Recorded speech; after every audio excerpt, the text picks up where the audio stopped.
अस्सलाम वालेकुम। आज के लेक्चर को स्टार्ट करने से पहले मेरी आप सबसे एक रिक्वेस्ट है कि प्लीज़ काइंडली आप मेरे यूट्यूब चैनल को सब्सक्राइब करें और बेल आइकन को दबाएं ताकि जितने भी न्यू अपडेट्स हैं या न्यू लेक्चर्स हैं वो आपको टाइम पे पहुंच सके। चलें जी स्टार्ट करते हैं। आज हमारे पास चैप्टर है एंजाइम का आज हम इंट्रोडक्शन पढ़ेंगे। एंजाइम हमारे पास क्या है? एंजाइम हमारे पास एक बायोलॉजिकल कैटालिस्ट है, ठीक है। और हमारे पास बायोलॉजिकल कैटालिस्ट का क्या मतलब होता है कि जो किसी भी केमिकल रिएक्शंस को क्या कहते हैं स्पीड अप करने में हेल्प आउट करते हैं। और एंजाइम मोस्टली किस चीज़ से बने होते हैं? हमारे पास प्रोटीन से बने होते हैं। अब स्पीड अप का मतलब है कि लाइक एक केमिकल रिएक्शन चल रहा है लेकिन वो अपने टाइम पीरियड पे कंप्लीट नहीं हो रहा, तो उसके लिए क्या करते हैं एंजाइम खुद को एक्टिव करते हैं, जिसकी वजह से उनका जो टाइम जो ज़्यादा जहाँ पे टाइम ज़्यादा लगना होता है वो रिएक्शन जो है ना जल्द से जल्द कंप्लीट हो जाता है।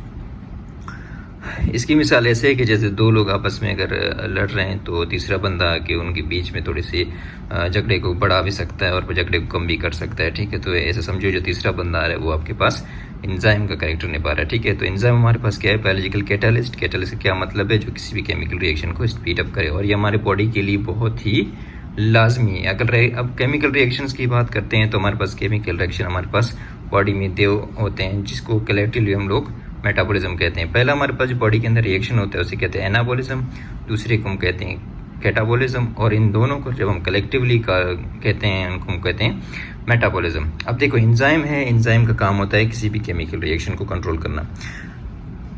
एनाबॉलिज्म हमारे पास क्या है कि ये ऐसा केमिकल रिएक्शन है जिसमें छोटे मॉलिक्यूल मिलकर एक बड़ा मॉलिक्यूल बनाते हैं। मतलब हमें अगर फॉर एग्जांपल कोई प्रोटीन वगैरह चाहिए तो उसमें छोटे छोटे जो प्रोटीन के जो यूनिट्स हैं लाइक अमीनो एसिड्स हैं वो मिलकर क्या करेंगे हमारे पास एक प्रोटीन का बड़ा मॉलिक्यूल बनाएंगे, ठीक है। और इसकी मिसाल अगर हम लोग अपने लेवल से लें तो आपके पास जैसे किसी दीवार को खड़ा करने के लिए ईंटों की ज़रूरत होती है, एक एक ईंट मिलकर क्या करते हैं पूरा का पूरा एक दीवार बनाते हैं।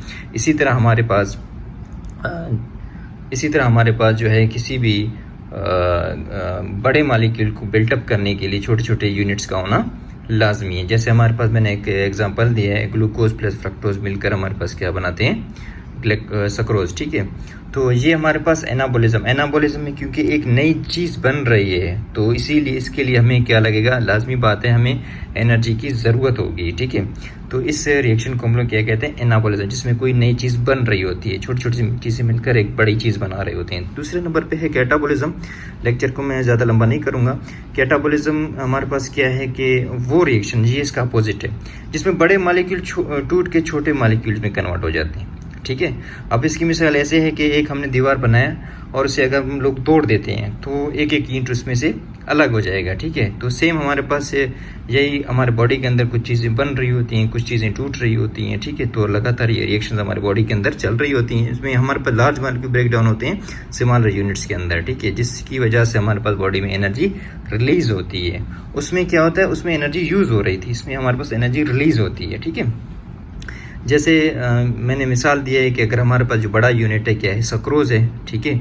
वो अगर टूट जाता है तो वो किस में कन्वर्ट हो जाता है? ग्लूकोज प्लस फ्रक्टोज के अंदर।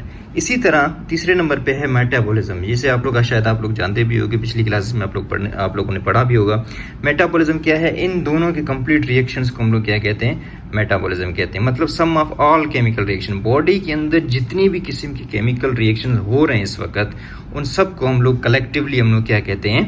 मेटाबॉलिज्म। अब इसमें क्या है? अब मैं थोड़ा सा आपके पास एंजाइम का थोड़ा वर्किंग प्रोसीजर बताता हूँ। हमारे पास हमेशा ये जो आपको डायग्राम नज़र आ रहा है ये आपके पास क्या है? एंजाइम है जो कि एक प्रोटीन मॉलिक्यूल है। इसके ऊपर जब भी कोई सबस्ट्रेट बैठ जाता है तो उसके साथ अटैक होने के बाद एंजाइम कम्प्लेक्स हमारे पास बनता है, क्योंकि हमारे पास एंजाइम और सबस्ट्रेट दोनों बैठ गए हैं। उसके बाद अब थर्ड पिक्चर में आप देख रहे हैं कि ये एंजाइम वैसे का वैसा है लेकिन प्रोडक्ट को उसने बीच से ब्रेक करके तोड़ दिया। अब यहाँ पे आप सबस्ट्रेट को देखें, यहाँ पे सबस्ट्रेट बीच में आपस में जुड़ा हुआ है। सेकंड स्टेप में इसने एंजाइम से बाइंड किया, थर्ड स्टेप में एंजाइम वैसे का वैसा लेकिन जो सबस्ट्रेट था बीच से ब्रेक हो गया। अगर ब्रेक हो गया इसका मतलब इसने किसी चीज़ को तोड़ दिया, तो ये तोड़ना हमारे पास कौन से रिएक्शन में आएगा?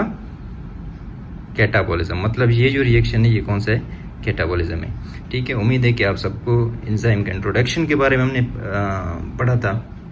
पढ़ा है और नेक्स्ट लेक्चर में इंशाल्लाह लॉक एंड की मॉडल वो मैंने पहले से अपलोड की हुई है। उसके बाद हमारे पास जो एक्टिवेशन एनर्जी वगैरह उसके बारे में हम लोग लेक्चर इंशाल्लाह बहुत जल्द अपलोड करेंगे। और सबसे यही रिक्वेस्ट है कि क्योंकि मैं न्यू हूँ तो आप लोग मुझे ज़्यादा सपोर्ट करें ताकि मैं इस तरह के वीडियोज़ वगैरह अपलोड करता रहूँ। शुक्रिया।